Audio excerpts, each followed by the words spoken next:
Good afternoon. I'm Sharon Sobel-Jordan, President and CEO of the United Way of Greater Cleveland. Welcome to the fourth session of our 2023 Community Conversation Series. The objective of these conversations is to provide a forum to raise awareness and increase engagement on important topics in our community. Each of our voices matters and has the power to create change. I would like to thank Ideastream Public Media for moderating today's session. I would also like to thank WOVU for simulcasting this afternoon's discussion live on 95.9 FM. And thank you to our community partners for their support throughout this series. Today's topic is Local Government 101, what your elected officials can do for you. Government of the people, by the people, for the people. Many of us are familiar with that phrase, particularly when we have the opportunity to vote on Election Day. But what does this look like in our daily lives? At United Way, our 211 team receives thousands of calls each year from community members that want to engage with our local elected officials and municipal offices. We also partner with the City of Cleveland to answer your calls to 311. Calling 311 is a great way to access non-emergency city services, such as garbage and animal pickup, street maintenance, road obstructions, and flood control. So we are very pleased to have the council presidents from the City of Cleveland and Cuyahoga County on our panel today. They are here to help us all better understand the best ways to communicate with local government officials, the role they play, and how they help their constituents. We also are privileged to have Abbey Marshall as our moderator. Abbey is a government reporter and producer for Ideastream Public Media. She covers Cleveland area government and politics. Abbey is a Cincinnati native and an Ohio University graduate. She moved to Northeast Ohio as a Report for America Fellow. She then joined the Akron Beacon Journal as its government reporter. Abbey has reported on a variety of issues, including housing, abortion access, and police reform. And with that, I will turn it over to Abbey to begin today's conversation. Thank you, Sharon, for the introduction, and thank you, United Way of Greater Cleveland, for hosting this series of events and for inviting me to moderate this critical discussion. We also want to thank Ideastream Public Media and WOVU 95.9 FM, who will be streaming today's conversation. So that everyone understands how we will interact as a community today, we will begin with questions that I prepared for today's conversation. There will be a public question and answer segment at approximately 12:40 p.m. when questions from the community will be heard and shared with our panel. You can start asking your general questions at any time during today's program, and we will make every attempt to get all questions answered. You can text your questions to 216-307-5632, or if you are listening on Zoom, you can type them into the Q&A box. At this time, I would like to introduce our panel of experts. Today, we are joined by Blaine Griffin, Cleveland City Council President who represents Ward 6, one of Cleveland's most diverse wards, encompassing the east side neighborhoods of Fairfax, Larchmere, Little Italy, Woodland Hills, and parts of Buckeye Shaker, University Circle, North Broadway, Slavic Village, and Union Miles. Prior to serving on City Council, Council President Griffin was Executive Director of the city's Community Relations Board for 11 years, where he led a staff and board of trustees in efforts to improve cross-cultural relations throughout the city. Pernel Jones Jr., Cuyahoga County Council President, who is a lifelong resident of Cuyahoga County. He was elected to a 2-year term as Vice President beginning in 2015. In 2021, he was unanimously elected as president. Council President Jones endeavors to promote trust and confidence in county government through effective leadership and accountable leadership. As a member of County Council, his goals include job retention and creation of new jobs in the county. Welcome, everyone, and thank you for taking the time and your expertise for today's dialogue. So we are going to start with the basics here. Let's talk about the various levels of government on the city and county levels and what their purpose are. Well, basic levels of government. Our county council, I'm the council president. I have an 11-member council. We are the legislative branch of government, and we stand side by side with our county executive Chris Ronayne, who is, again, the county executive. And again, those two branches of government, we are a check and balance, separate but equal branches of government, check and balance on one another, and a partner in serving the residents of this county. And just like the county, we have a mayor, and we have 17 members of Cleveland City Council. Cleveland City Council has approximately 25,000 members, 25,000 people that live in each district, so it's based on an average of around 23 to 25,000. And just as Council President Jones said, we're checks and balances with each other, the legislative branch, just like any other body, the executive branch, the judicial branch, and then we're the legislative branch. So you're all elected officials. What are the differences in the ways you interact and respond with community members as members of council versus the mayor or the county executive? Well, as the legislative branch, I am a councilman. I interact with the residents maybe to a greater degree than the county executive. I am elected by 1/11 of the citizens of Cuyahoga County. Blaine mentioned the population of the city. The county has close to 1.3 million residents. So if you divide that by 11, there are over 130,000 on average between each councilman. And we attend the council meetings that the councilmen will have in their respective wards in the cities. That is a way of engaging with the residents, one of the first ways. As a council person in this age and time, you have to be high touch and high tech. High touch because people want to see you, they want to feel you, especially as a ward-based council person. They want to see you at the grocery store, they want to see you walking in the neighborhood, they want to see you at the local library, they want to see you at the local eateries and shops. So I spend an enormous amount of time just being visible. In my opinion, your best ability in this business is your availability. But then you also have to be high tech. We have a large database that I consistently email. For example, when we had winter weather hazards a few days ago, we send out a lot of messages via email, social media. I have a platform on all social media sites so that people can contact you that way as well. So there's no shortage of ways, high tech and high touch, that you can talk to your council person. And I would tell you that I have a monthly meeting that approximately 100 or more people come to with street club presidents and others throughout the ward.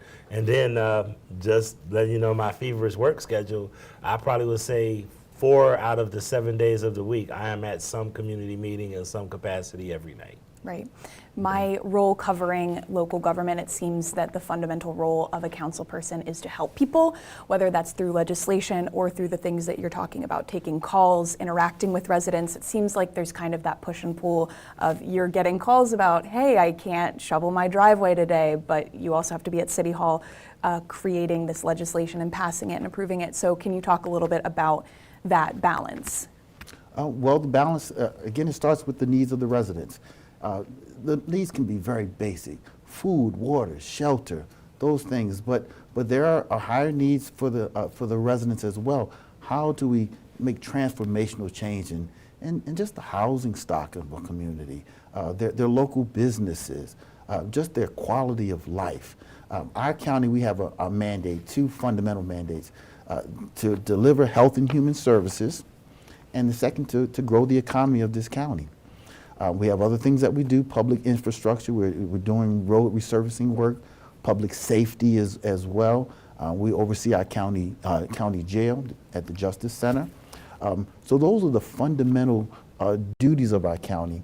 But again, we're there to meet the needs of the residents, whether basic or hot, big picture, so to speak.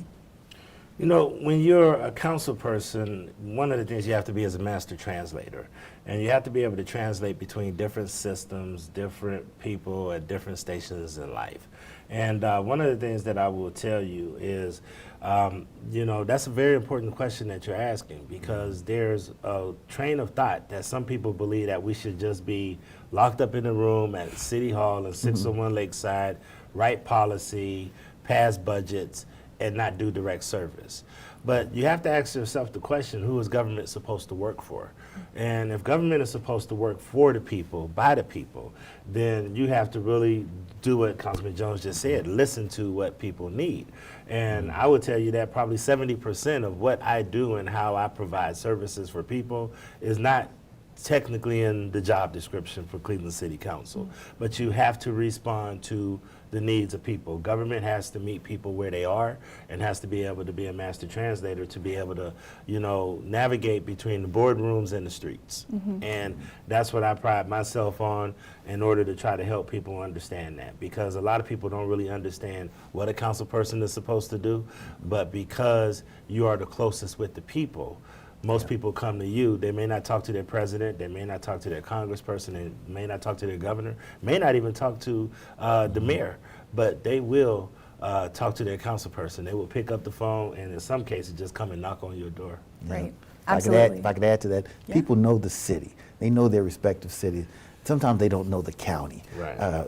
But we are local government. We're not the state, we are local, but we are a partner, and we partner with the city, providing resources and whatever is needed to serve the residents that we both share.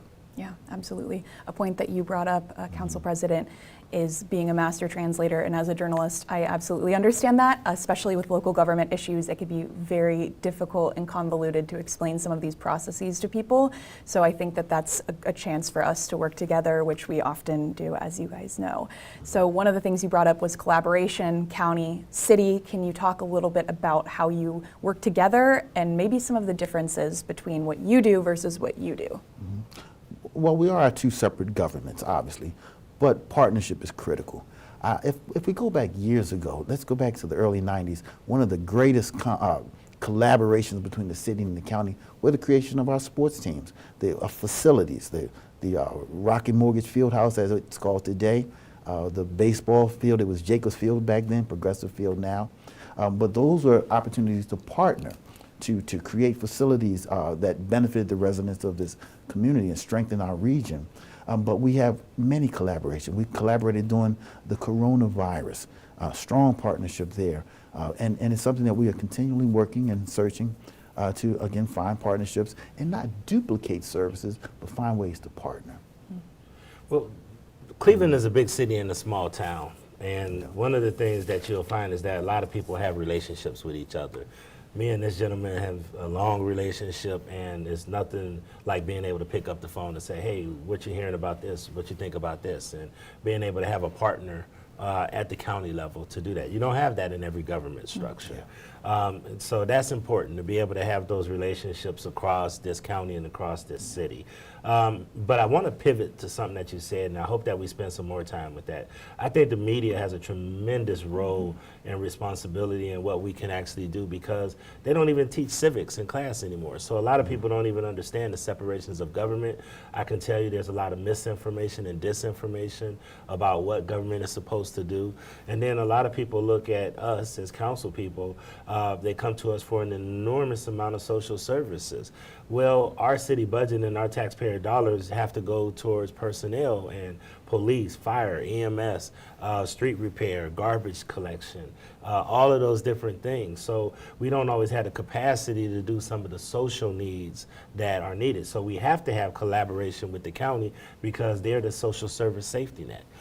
We have to have collaboration with the county because when we're doing these big deals, because somebody made a decision, several people made a decision a long time ago to get into the sports team business. So we cannot fund some of these big projects by ourselves. So we have to have a partner in the county to be able to work with us on those deals, which help bring revenue into the city, which help pay for all those things that we're talking about. And then most recently, Council President and myself got a chance to join the county executive and the mayor to go to Ireland on an economic development visit in order to talk about our airport and how our airport is a regional driver and how we can utilize our relationship with Ireland to connect us, not just with Europe, but the world. So we have to, in order to make Cleveland competitive, we have to have a relationship with our county government. And I would say because of our relationships, we've been in a pretty good place. Yeah, we can talk a little bit about the role of the media since you mentioned it. Speaking specifically about that Ireland story, I remember we chatted about that. My role, of course, as a journalist is to, hold entities accountable and that sort of thing. So we did report, on the cost and all that, but also kind of getting out the messaging you're talking about of what was the purpose, because people can look at that and kind of gawk at the price tag, or this is how many people went over there, and well, why do Cleveland officials need to be in Ireland? So can you talk a little bit about, our relationship as the media, as city and county councils? Well, all any elected official asks is for the media to be fair and to tell the facts. That you have a lot of, because of the emergence of social media and online platforms, you have a lot of people that can create narratives that are not based on good journalism, quite frankly. And we just like responsible journalism. Journalism was actually my major when I was in school, because I felt so strongly about the media and what it can actually do. But just telling the truth about the story. We just had a recent initiative that was put on an initiative that there was a lot of misinformation, and I felt it was important for the media to talk about, well, we don't pay for capital improvements with the general fund. To be able to tell those kind of stories, we don't use, the utilities is a public fund on its own. It's not part of the general fund, because people have this, myopic view of the government, that government is just overarching and all the same, but they don't understand the different funding structures, the different levers that we have to pull, the different layers, the different bureaucracies, and that's our job, and that's what we really try to do. So that's why it's really good if we have a media that can really tell the story. And whether I'm on the right side of the story, the wrong side of the story, all I ever ask is fairness. Sure. Yes. And the media's role is vital. It's critical. It's a window into what we do. We are generating the news, so we're living it, but by the time you report it and I go back and read it in the paper, and sometimes, as Blaine has said, we want it to be fair, but we want the community to know what's going on. Blaine, and again, mentioned our trip to Ireland. It was an incredible trip. It's one where a county executive and a mayor might typically go, but we had an opportunity to be there. And it was one where we were able to strengthen business relationships, establish new ones. It was eye-opening for me. Then the county executive will typically go, and they'll come back with what ultimately is developed in the coming months and years. And then our 11-member or Blaine's council, we would then vote on it. But having been there personally, I got to see the beginnings of it. So the executive still has to sell me on it, but now he only has to sell me halfway, because I did get to experience it from the beginning. So it was a trip that was beneficial to the residents of this region, with Aer Lingus, that direct air flight to Ireland, and all that's going to develop from that relationship. Right. And the county and the city funded that. Right. And that's how you have collaboration that ends up in good economic development that helps our city. Right. And for the audience watching at home, if you could text your questions to 216-307-5632. And also, you are also able to request public records as citizens, the same as journalists can. So you can do that through the public records portal with the city of Cleveland. And one of the things that you talked about was, translating to people. That's why I, in my work, try to do a lot of explainers. I think with the participatory budgeting thing that we had just gone through with the city and the most recent election, I did kind of a breakdown of FAQs, which is a little bit more digestible for people. So if anyone has processes that they would like explained, you can email me at amarshall@ideastream.org, and I will do my best to try to explain and go through some of these processes. And kind of going off of that, you mentioned, Councilman Griffin, some of the ways that people can reach you. What is the best way for people to reach their local elected officials and council members? Well, for me, pick up the phone and call. You can call my direct line, emailing me. Those are the two ideal ways. And of course, I'm in the community at the community meetings, the ward club meetings, and you'll have an opportunity to touch me directly. But I would say my phone or my email. Phone is the best way for me. I'll be honest with you. I have to sort through hundreds of emails on a regular basis, and sometimes you can't get back to an email in a timely manner. But a phone call, you can rest assured that more than likely I will probably return the call back within 24 hours. That's important because a lot of times some people just want to hear your voice. They want to interact with a person. It's almost like those, I hope I'm not putting anybody out of business, but almost like those telemarketers that give me a person. Right. Don't just give me a computer, give me a body who can actually think critically and help me understand how I can get my issue solved. And I think people deserve that. Yeah. And talking about ways that people can touch and feel local government, public comment is, of course, part of that. Can you talk a little bit about how the purpose of public comment, but also how people can go about presenting a public comment before the city council and county council bodies? Well, as our legislative branch, we have a council chamber. The county executive attends when we have our council meetings, but we have a public comment moment at the start of the meeting where a resident can come in for 3 minutes and share whatever their concerns might be. And it's important. It gives us an opportunity to hear directly from the residents. Sometimes they have a prepared document or supplementary documentation, and they can give us to our clerk, and they'll make sure that all 11 members of county council receive it. But we meet every second and fourth Tuesdays at 5 p.m. at 9th and Prospect in our council chambers, and we're open to the public, and we love it when the residents come. Whenever there's a really pressing issue or a critical issue, the room can be packed. As we do our day-to-day, it's still a great time to come in and learn, but it's available there for the public to engage us directly and see us at work. Public comment is, part of our operation as well, just like the counties at the beginning. Anybody who ever wants to sign up can sign up at citycouncil.org/resources/public-comment.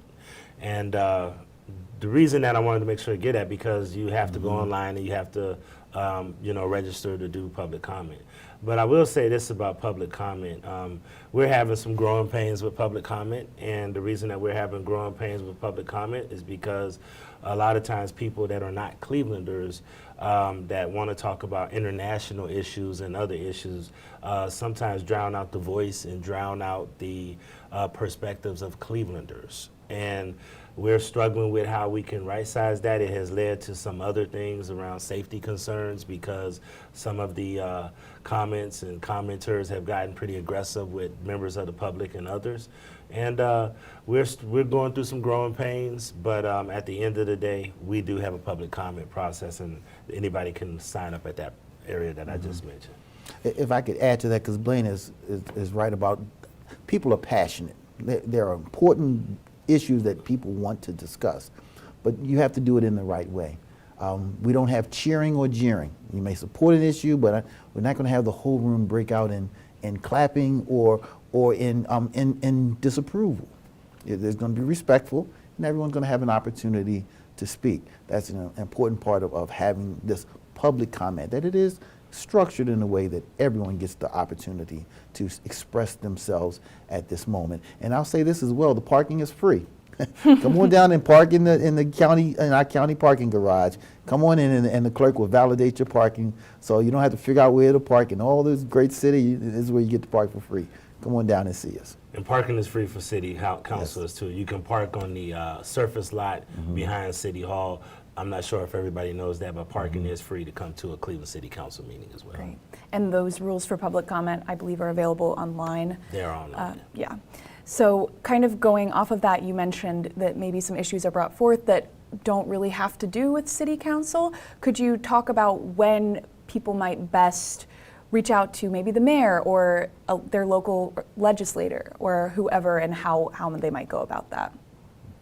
Well, I mean, everybody, like I said, I can't tell you all of the ways that the mayor has people communicate with them, but people come to us for a variety of issues. And quite frankly, we're not only here to talk about the things that the city does and the city services, but we're influencers. We're people value our opinion and they seek our endorsement. So a lot of times people ask us to speak out about different issues internationally or nationally. That may not be just Cleveland. And that's something that, just me and my passion for understanding world and international affairs that I try to stay on top of.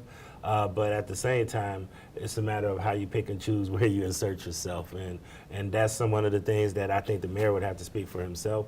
But my door has always been open. I have listened to any groups that have had conversations about anything from the ambassadors from China to the ambassador from Ireland to Palestinian organizations and Israeli organizations. I've actually had several different groups, Ukrainian organizations, that just come and express to say, hey, we have a population here in the city of Cleveland, and we want you to understand our situation as well. So we always open ourselves up to all of those. So that's just me as an individual. Mm-hmm. So what are some of the best ways that community members can reach other resources? Because you, as you mentioned, are 17 people. You get a lot of calls. You're representing the entire city of Cleveland, in your case, the county. So what other resources are available? Who should people call? Because we have other organizations like United Way, 311. I was going to say, I would say that. I always say just call me. When residents don't know, they know Blaine or they know me. Call and we end up directing them. I send residents to the city councilman if necessary. I have city councilmen who say, you need to call Council President Pernel Jones with that. And we do that. But there are countless resources. I'll stay right here at United Way. God bless United Way. The 211 is county funded. We know it's for social services, those fundamental needs of individuals. It's not 911, but it's 211.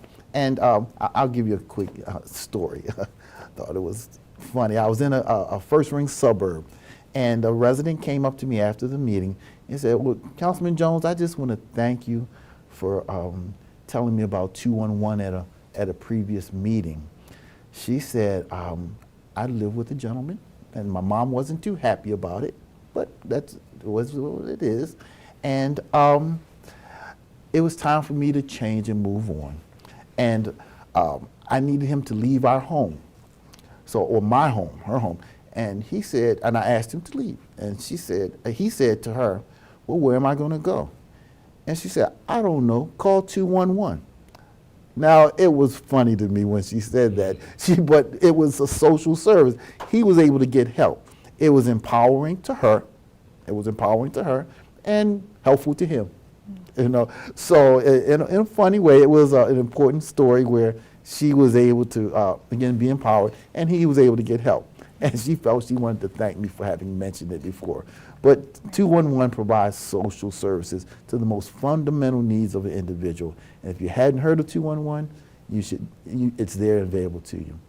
And I tell people, just the technical side, 311 if you're trying to get a pothole filled, if you're trying to get animal carcass off the road, if you have a building housing issue, you have a city issue, 311, and of course United Way is working with us to help with that. And then 211, which if you're trying to do social services, housing, food insecurity, those kind of things, 211. I'm aging myself.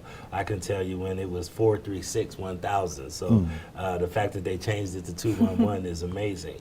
But there's a couple of other numbers that I think people should have. We have a lot of people that live in crisis and a lot of depression and a lot of suicide. A lot of people are not aware of that. And the suicide hotline is 998. Which I think is very important to give people that. And then you can always call Crime Stoppers if you have tips, because that's another thing that we want to invest heavily in. If anybody has tips in order to try to stop crime in our city. And I think that people should become very familiar with Crime Stoppers because police can only solve a lot of these crimes if they have tips. Mm-hmm. Mm-hmm.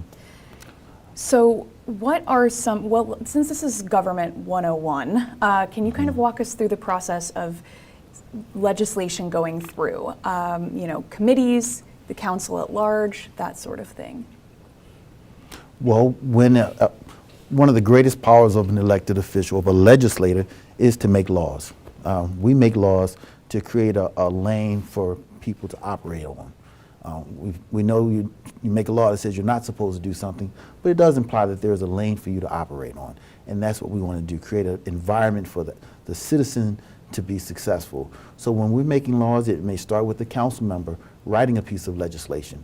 And my very first piece of legislation I wrote 12 years ago was around the need for minorities to get contract opportunities. It was a law that just said the county shall conduct a disparity study, a racial study, every 4 years. And every 4 years, our county will do that. And we were able to identify challenges and action items to begin to address them. So 12 years ago, that was done. Conversation that may not have been happening too often. And now it's happening in a productive way that's beneficial to the residents of this county, so that the entire melting pot of residents across this county are participating in and getting getting the opportunity to take advantage of the tax dollars that they all contributed to this county. So the mayor or any member of council can introduce legislation. This is where the council presidency really comes in. That's very critical, because the council president assigns the committee seats. So once a piece of legislation is introduced, if it's not an emergency piece, which means that sometimes there are times when you have to introduce and pass a piece of legislation at the same time. And I know a lot of people don't like that, but if there's a electric transformer down and we have to really try to hurry up and get legislation in order to make sure we can get the parts we need, we have to move expeditiously. Then there's times when it's introduced and then it gets assigned to a committee. Once it goes through a committee process, then it comes to finance committee. I chair the finance committee. Every piece of legislation comes through the finance committee before it hits the floor. You know, that's where the council president in the city of Cleveland has a tremendous amount of oversight over the process of how legislation moves. And we usually try to have 3 readings, but a piece of legislation can actually pass after 2 readings if you have 12 or more votes.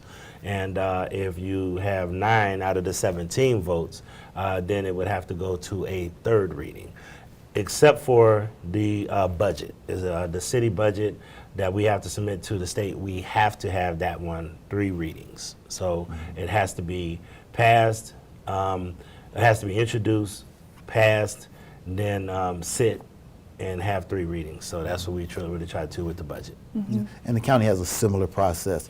3 readings, that it's introduced at our council meeting, then referred to a committee where our committee chairs, and as council president, I do assign the chairman seats to our council members. And they do the lion's share of the work. They roll up their sleeves, dig into the legislation, and then they make a recommendation from their committee back to the full council. So if it's done on the 2nd Tuesday and referred to committee, they'll deal with it by that 4th Tuesday in the month. It's come back to us, unless it needs to stay to be dealt with longer. Then it will come back and we will deal with it. And 3 readings is a typical amount of time so that the community has the opportunity to engage. But like the city of Cleveland, there are times when you need to move with expediency, and we do that when necessary. Sure. We are coming up on questions from home soon. So again, if you would like to submit a question, you can text them to 216-307-5632. Councilman Griffin, you mentioned the budget process. Obviously, we just had an election here in Cleveland where some residents wanted a say in how parts of the budget was spent. So can you walk us through the budgeting process and how people in the city and county can be involved and have their voices heard in that process? So I'm going to try to do this in a couple of different ways, because by law, we have to have community input and have to have public hearings around our community development block grant dollars. So whenever we have those hearings are usually held in February. We have to put out a public notice and people are able to come in. I will also tell you that, you know, right now we have done the budget a different way. We are actually having the committee chairs that are getting the operational hearings out the way now so that we can focus on the dollar amounts in February. It's a change that's different than how we've done it in the past, so that we can get more input and be more proactive on what we'd like to see on the front end. But I will tell you that the best information that I get is when I go and have a public meeting. And I basically just put it out there. What are your priorities? And, you know, cameras are always high on the list. You know, money put aside for home repair. That's what guided my decisions around ARPA spending and American Rescue Plan Act dollars. So this is where you have to have a tremendous amount of community engagement. And I want to say this to the folks that were doing that participatory budgeting. I mean, get involved with the council people. I mean, mean, we want to be open and partner with you. What we don't want to do is, be at open odds with everybody, but at the same time, we want to be responsible stewards of the money. And at the end of the day, I have to manage the needs and concerns of people all the way from Collinwood to Cam's Corner. And there's competing priorities. And even in my own ward, if you look at from Slavic Village to Little Italy or Buckeye to Fairfax, there's competing interests. And that's why you have representative government in order to be able to take all of that in and make the tough decisions that are needed to move things forward. Because it's impossible to please every resident and every stakeholder, because there's just not enough money to make sure you address what everybody wants. And you mentioned representative government. So obviously the way that people can most interact with this body of government is by electing officials and going to vote. What are some other ways outside of the ballot box that people can get involved and make their voices heard? I would say just bring their concerns to us. That's always the most. When I first ran, my very first campaign when I ran for office, my slogan was, "Your concerns are my concerns." Put that on the yard sign. And that's where, when I started going door to door, first time running, reality, you don't know a lot. You're there to serve, you have a desire to serve, but you've never been in the office. You don't know how to work the levers of government until you're actually in. You just have a desire to serve. And I built my platform by knocking on doors, talking to people. As Blaine said, you hear people, they want cameras, they want these things. When you go door to door, you find out what the residents want, and then you genuinely build a platform on what the people that have elected you want. But then once you're in, you find out what you're capable of doing. The city has certain powers, but then I have certain powers at the county level. So I have to make sure I am doing what they want, but red lighting green lighting what I have the ability to do. If I have time, I'll give you one quick example. Closing the Achievement Gap is an educational initiative that I brought to the county 10 years ago. And what it does is recognizes the fact that some of our children are underperforming in school. And because they're underperforming, because of social issues at home, it could be poverty, could be domestic violence, whatever that's causing them to not learn 2 + 2 = 4. So I brought an initiative where the schools would put a mentor in the high school, and we would start with 9th grade, because that was a dropout year. 9th grade is the year our kids start to drop out. And in my other life as a funeral director, I've buried many children who were victims of gun violence, and one common thread was they were not finishing high school. So closing the Achievement Gap, or CTAG, was about putting a mentor in the high school that would engage the youth and help them be successful. So when we started in 9th grade 8 years ago, we followed them from 9th through 12th, took them to the movies, going bowling, taking them college tours so they'd be exposed to college, just build a relationship with them, a trust, and encourage them and helping them to be successful. And I expected in 4 years to have a graduation class, but I had one after 3 years. Unpleasant surprise, because some of these at-risk youth had failed in earlier grade, maybe 3rd through 8th grade. When we engaged them, we actually helped them recover their proper school credit and then graduate on time. That was huge. So then we started to expand it to other cities. It was in Garfield, Maple, Warrensville Heights, Cleveland Heights. I'll share with you, Warrensville Heights, a beautiful city, small town, but 8 years ago they had a 67% graduation rate. Now they have a 96% graduation rate after that. Maple Heights has a 96% graduation rate. So my vision is to bring this to every school system that wants to partner, and if we do it, it could eventually help everyone be successful.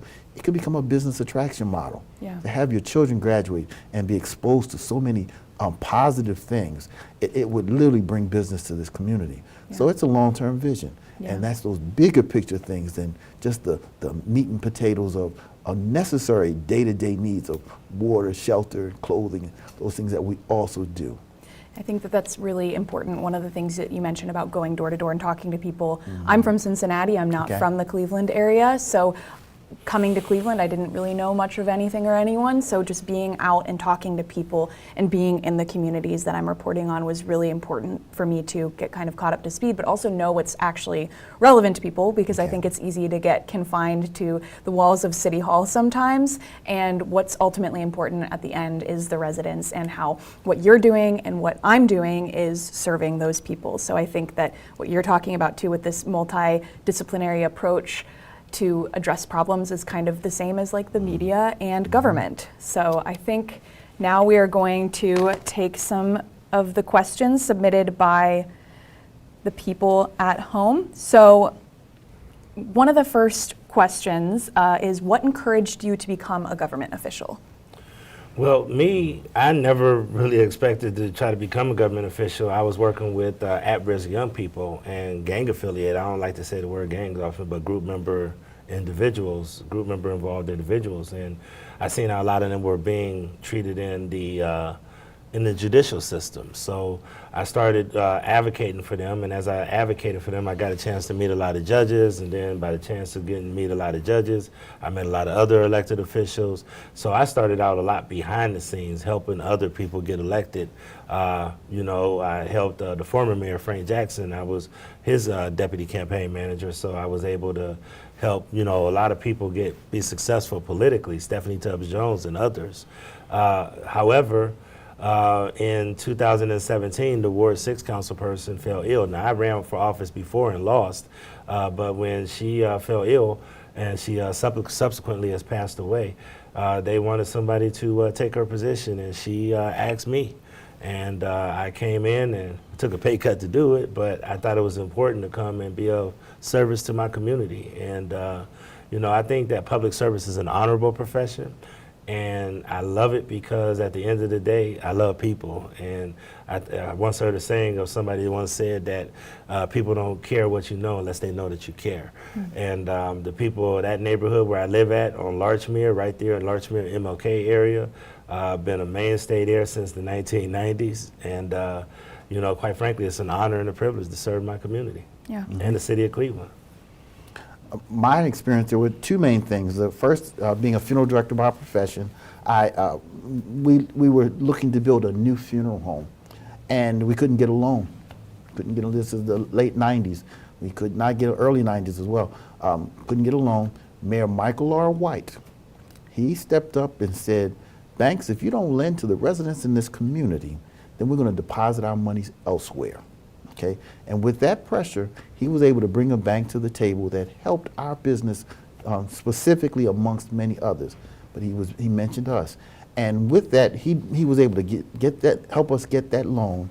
And we paid them back in 20 years. Paid that loan back in 1998 when the loan was taken out. So I got to see government at work, how they were able to interject into the day-to-day operations of the private sector and say, we need you to do better, to govern yourselves accordingly. And with that, that was the first thing that let me know government could genuinely help the residents and stakeholders of a community.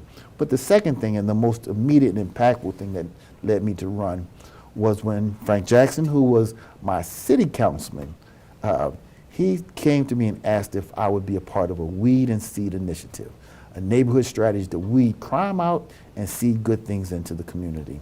And with that, I partnered with him, and we cleaned up drug activity on the street that I lived on East 73rd and Cedar Avenue, right next to my funeral home.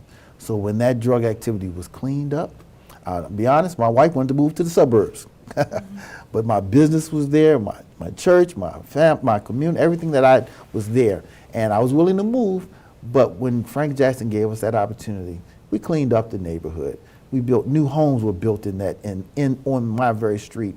And my wife turned around and said, well, let's build a house as well. Yeah. So we built a home, and we stayed right there in the community. Had I moved and I lived in Solon, I would not be in this seat where I am right now. Sure. So it was a beautiful thing to see government step in. There was a federal program, but led by Frank Jackson into our community. And with that, he ran for mayor. Mm-hmm. And I said, well, who's going to be our councilman? And I decided I'd run for and do weed and seed all over the ward. Didn't work out for me. My good friend Phyllis Cleveland beat me up, and she won that race. But God had something different for me. He wanted me to be here and not in that particular seat. So that is why I'm here. And again, when you talk about the levers, I could not do weed and seed directly with the city as the county councilman because we do human services. So those individuals that we did ultimately were sent to jail for the things that they were doing, I now had an opportunity to help them be reintegrated back into the community because that is human services at the county level.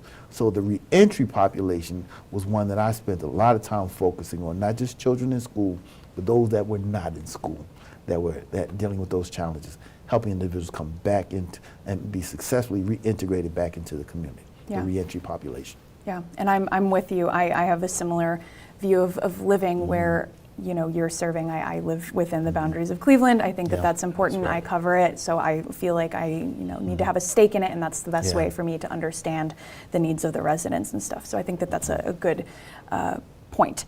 I wanted to, this was a compliment that was given. I'm sure you guys get lots of criticism, so here's a compliment from someone. The city and county should be complimented for working together in many ways, impacting the quality of life for everyone. We would like to support both entities as bridge builders, appreciating the diverse assets of our location. Our next question that we are going to go to is, how do residents get details from county and city council meetings? A lot of times these committee meetings are happening during the day when people are working. I know the at-large meetings are typically in the evenings, but how can people best get information? I can do a plug. You can read the news coverage, but what other ways can people get involved and understand what happened if they don't have 3 hours to sit through a meeting? Well, I'm glad you said that. I mean, first thing is the media. I mean, was it the fourth estate? I mean, it's important, But I would tell you also, ours are recorded on our Cleveland City Council YouTube page. You could always go there and you can watch any council meeting at your leisure. You can watch all the committee meetings on our City Council YouTube page. Channel 20 views all of our committee meetings and our meeting in the evening. We also have, other means that we have on Channel 20, like Keeping Up with Council and other things like that. Then we also have a great communications person who, Daryl Torbert, who works with us to do a lot around, getting our social media out there and really just giving updates. And we have literally a regular Cleveland City Council updates that he actually collects news stories, and he actually puts out some other things that Cleveland City Council are doing, like our highlights and everything else. So those are some things we try to do to continue to educate and get the word out to people. Great. One of the things that we, kind of bringing it back to what we talked about earlier, was this balance of serving individual needs, but also kind of zooming out on some of the bigger issues. So this question was, it seems inefficient to serve the needs of people one-on-one, responding to never-ending individual situations. Focusing on system change, better policies, better budgets, better visioning about community safety would serve people more effectively and efficiently. How can we have a more systems-level approach while addressing individual needs? So I guess the question is, again, about that balance. What support do you feel like you need, or is there a better way of dealing with individuals while also focusing on the big picture? Well, I don't know that there's a better way, but you just have to do both. You have to walk and chew gum at the same time. I could never turn away from any one resident because their need is real. They're coming to you with a genuine concern, and it may not be global, big picture, but it's everything to that one resident. So I'm never going to not meet the needs of one person when they call, if it's in my power to help them. But again, just like the education, we want to look at the big picture. We want to help our kids graduate. We want to do housing. I'll take a moment and share with you on housing. I've helped renovate, and the city of Cleveland has done the renovation of apartment buildings and houses throughout the community. But I looked at it and I said, okay, I've done this building, I've stood in front of it, done the ribbon cuttings and all those things, but it was just one building. How can I engage even more and be more transformative? And then I was invited to speak at the United Pastors in Mission, local ministers, and they wanted to know how the county and the church could better partner. So I said, well, we already partner. When it comes to the food pantries, that food is taxpayer provided. We give money, $1 million to the Cleveland Food Bank, and then the churches get in their vans and their volunteer ministry, pick the food up, come back and distribute it with the template that the county gives them, and we deal with food insecurity across all of Cuyahoga County. Did a fantastic job during pandemic and on a day-to-day basis even now. Well, the county has far more to give than just food. We have so many resources, and one is a Cuyahoga County land bank. We have the ability to fix up vacant and vandalized properties. So I challenged the churches, just as they've dealt with the food pantry. I said, look around your church and 360 degrees. If there's a vacant and vandalized house, let us partner with you and help you fix it up. The land bank can give you the technical support to do it yourself, or we can come in and do it, do the majority of the work for you. But if you initiate and you want to be a real estate investor and take an interest in your community, and a significant number, doesn't require every church, just like every church doesn't have a food pantry. But if we had a significant number, then we could be transformative in the east side of Cleveland, or city of East Cleveland, across all of Cuyahoga County. So those are the opportunities where you find moments to be big picture and be transformative, and you don't have to choose between the needs of one resident and the needs of the entire county and the region. And that's where that tension is at, where a lot of people, once again, like I said earlier, want us to be in the room, lock in the room and make policy and go over budgets and do all those things. And I would tell you that in a middle class, affluent community, that model may work. And that's where I ask the question to most people, who is government here to serve? And if government is here to serve the community, we have a tremendous amount of people in our community that are in poverty. So how can we turn our back during COVID when people are hungry and people need access to the broadband services? How can we not respond in good order when we meet these folks that are returning back to our community from being incarcerated, and not try to find productive on-ramps for them to be a productive taxpaying citizen? All of those kind of things is government responding to the needs of people. And at the end of the day, you can't do this business without having that personal touch with people. And throughout the years, because so many council people have made themselves so accessible and have been so hands-on with people, that's what the community expects. So I'll be a little bit more lighthearted and show a little levity when I say this, but you cannot talk to people if you want to. You won't be in this job long. Yeah, that's right.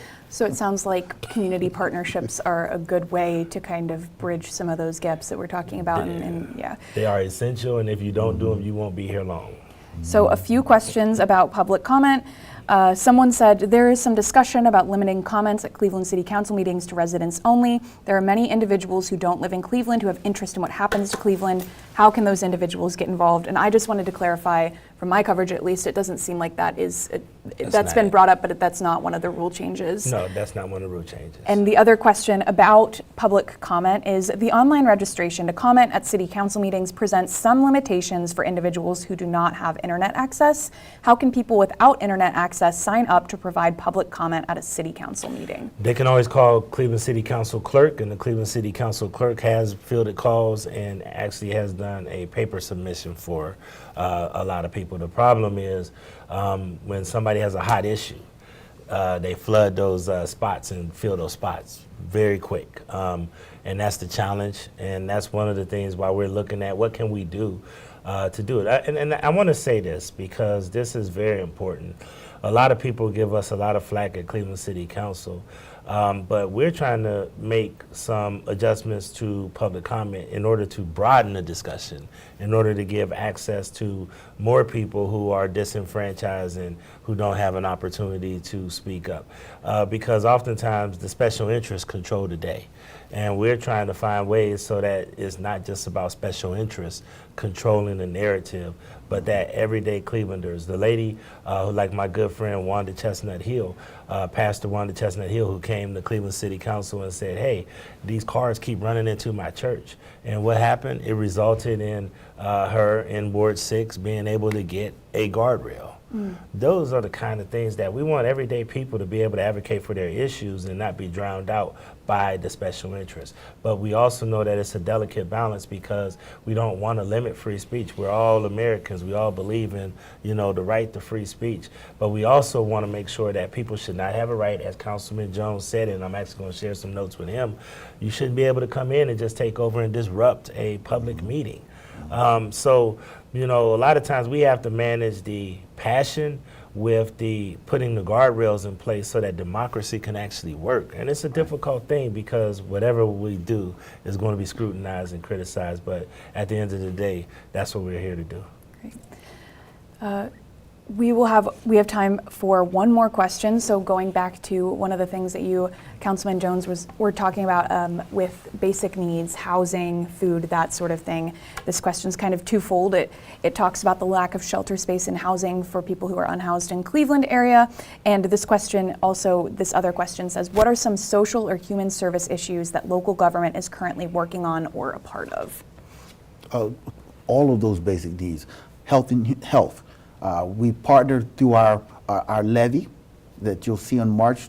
Ask the residents to come out and vote for that levy because it provides monies that we give to Metro Health Hospital so that we can meet the needs of the most vulnerable. We have world-class care in Cleveland Clinic and University Hospital, but Metro is that safety net hospital for the most vulnerable in this community. So if you didn't support the levy for anything other than that is a significant reason.